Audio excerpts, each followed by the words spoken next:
ওনারা বলছেন সংবিধানে গণভোট নাই। আমাদের প্রশ্ন, এই দলটির জন্ম যার হাতে, তার হাতেই প্রথম বাংলাদেশে গণভোট অনুষ্ঠিত হয়েছিল। তখন কি সংবিধানে সেই গণভোটের প্রভিশন ছিল? আমরা চেয়েছিলাম সংসদের ভিতরে সমাধান হোক, আপনারা সুযোগ গ্রহণ করেননি। আমাদেরকে ঠেলে জনগণের এই রায় বাস্তবায়ন করার জন্য জনগণের কাছে আপনারা আমাদেরকে আসতে বাধ্য করেছেন। সংবিধানের যে ধারাগুলার কারণে ফ্যাসিবাদ জন্ম নেয়, আমরা ওই ধারাগুলাই সংবিধান থেকে আমরা নির্বাসনে পাঠায় সংস্কার করতে চাই। এখন সব জায়গায় প্রশাসক বসিয়ে দেওয়া হচ্ছে। সিটি কর্পোরেশন, মিউনিসিপ্যালিটি, উপজেলা পরিষদ, জেলা পরিষদ, পর্যায়ক্রমে আরো নিচে যাবেন কিনা উই ডোন্ট নো। সবাই মিলে বাংলাদেশ এতগুলা প্রশাসক নিয়োগ করলেন। এমনিই তো এটা হওয়া উচিত নয়, এমনিই সাংবিধানিক কারণে এটা বেআইনি।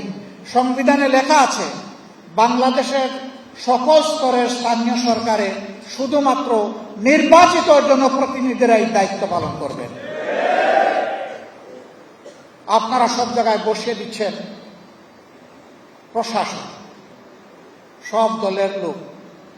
কেউ কেউ জাতীয় সংসদ নির্বাচনে অংশগ্রহণ করেছেন, এখানে তারা সফল হননি, জনগণের ম্যান্ডেট পেতে সমর্থন পাননি।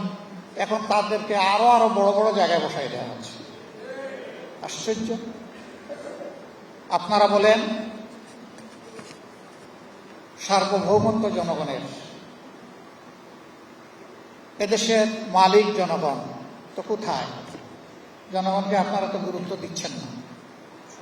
এই জনগণই তো 12 তারিখ ফেব্রুয়ারি মাসের 2টা ভোট দিয়েছিল, একটা জাতীয় সংসদে আর একটা গণভোটে হা। আপনারা ভিতরে ভিতরে না ছিলেন, কিন্তু প্রকাশ্যে আপনারাও হা বলেছেন। আপনারা এখন বলছেন জনগণ 51% আপনাদেরকে ভোট দিয়েছে। তো ওখানে যে জনগণ 70% ভোট দিয়েছে, 51 বড় না 68 বড়? আপনি 68 জনগণের মতামতকে উপেক্ষা করছেন আর 51 কথা বলছেন। এর নাম গণতন্ত্র? ওনারা বলছেন সংবিধানে গণভোট নাই। আমাদের প্রশ্ন, এই দলটির জন্ম যার হাতে, তার হাতেই প্রথম বাংলাদেশে গণভোট অনুষ্ঠিত হয়েছিল। তখন কি সংবিধানে সেই গণভোটের প্রভিশন ছিল? তখন যদি এটা জায়েজ হয়ে থাকে, এখন না জায়েজ হয় কিভাবে? জনগণের প্রয়োজন।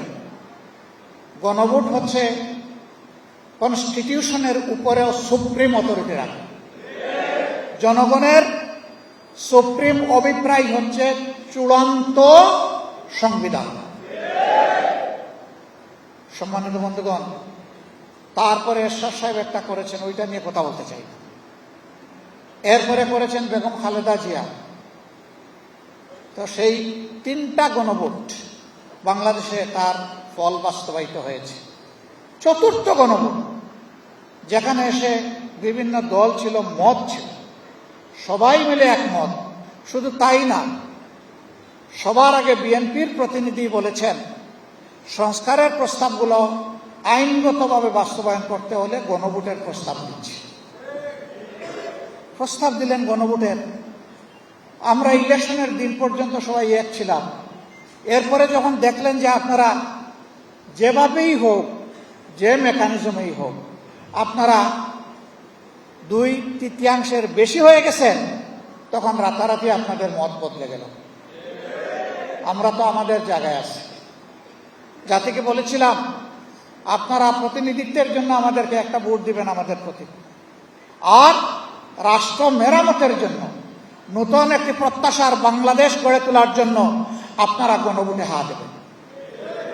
জনগণ দিয়েছে, তারা এখন মানবেন না। এখন তারা সংবিধান সংশোধন করবেন। সাংবাদিক বন্ধুরা জিজ্ঞেস করে সংশোধন আর সংস্কারে তফাৎ। একটা হচ্ছে পুরানা জামা ছিঁড়ে গেছে, ওইটাকে কেটে জোড়া দিয়ে পরানো। আরেকটা হচ্ছে গায়ের জামার 3টা অংশ, ছিঁড়া অংশটা পুরা ফেলে দিয়ে সেখানে নতুন জামা পরানো। আমরা ওই কাটা ছেঁড়া জামা আর জাতির গায়ে পরাতে চাই না। এই সংবিধান 17 বার 16 বার সংশোধন হয়েছে। এত সংশোধনের পথে ফেসিবাদ আসলো কিভাবে? সংবিধানের যে ধারাগুলার কারণে ফেসিবাদ জন্ম নেয়, আমরা ওই ধারাগুলাই সংবিধান থেকে আমরা নির্বাসনে পাঠিয়ে সংস্কার করতে চাই। সরকারি দল বলছেন তারা সংস্কার মানবেন না, তারা সংশোধন করবেন। আমরা তাদেরকে অনুরোধ করব, যদি গণতন্ত্রে আমরা সবাই বিশ্বাসী হই, আসুন গণভোটে আমরা সবাই এক হয়ে যাই। হ্যাঁ, সংকট আপনারা তৈরি করেছেন, এর নিরসন হওয়ার কথা ছিল 15 মার্চের ভিতরে। আপনারা আপনাদের দায়িত্ব পালন করেন না, এই জন্য এই সংকট তৈরি হয়েছে। আমরা 2টা শপথ নিয়েছি, আপনারা একটা নিয়েছেন। আপনাদের দায়িত্ব ছিল সংস্কার পরিষদের সভা আহ্বান করার জন্য দায়িত্বশীল ব্যক্তিকে লিখিত অনুরোধ জানানো। আপনারা শুধু অনুরোধ করেছেন জাতীয় সংসদ অধিবেশনের জন্য, সংস্কার পরিষদের জন্য করেন নাই। আপনারা আপনাদের দায়িত্ব পালনে ব্যর্থ হয়েছেন এবং জনগণের সাথে দেওয়া কথা আপনারা লঙ্ঘন করেছেন। আমরা আমাদের জায়গায় রয়ে গেছি। আমরা সরকারি দলকে বলবো, এখনো সময় হাতছাড়া হয়ে যায়নি। আমরা চেয়েছিলাম সংসদের ভিতরে সমাধান হোক, আপনারা সুযোগ গ্রহণ করেননি। আমাদেরকে ঠেলে জনগণের এই রায় বাস্তবায়ন করার জন্য জনগণের কাছে আপনারা আমাদেরকে আসতে বাধ্য করেছেন। যেই জনগণ খালি হাতে সশস্ত্র দুর্বৃত্তদেরকে মোকাবেলা করে 5 আগস্ট পরিবর্তন এনেছিল, সেই জনগণের মৃত্যু হয় না। এই জনগণ এখনো জীবিত, এখনো জাগ্রত। বিশেষ করে আমাদের যুব সমাজ, যাদের নেতৃত্বে শেষমেশ ফ্যাসিস্টরা পালাতে বাধ্য হয়েছে, আমরা তাদেরকে বলবো, তোমরা তোমাদের বিপ্লবের যে খালি হাতের হাতিয়ার, অর্থাৎ দেশপ্রেম এবং ইমানের হাতিয়ার, সেটাকে আবার শানিত করো। যেমন আগে নেমেছি, এখন আবার নামবো এবং ইনশাআল্লাহ জনগণের এই দাবি আমরা আদায় করে ছাড়বো ইনশাআল্লাহ। এ দাবি আদায় না হওয়া পর্যন্ত একটি ইনসাফ ভিত্তিক বাংলাদেশ গঠন করা অসম্ভব।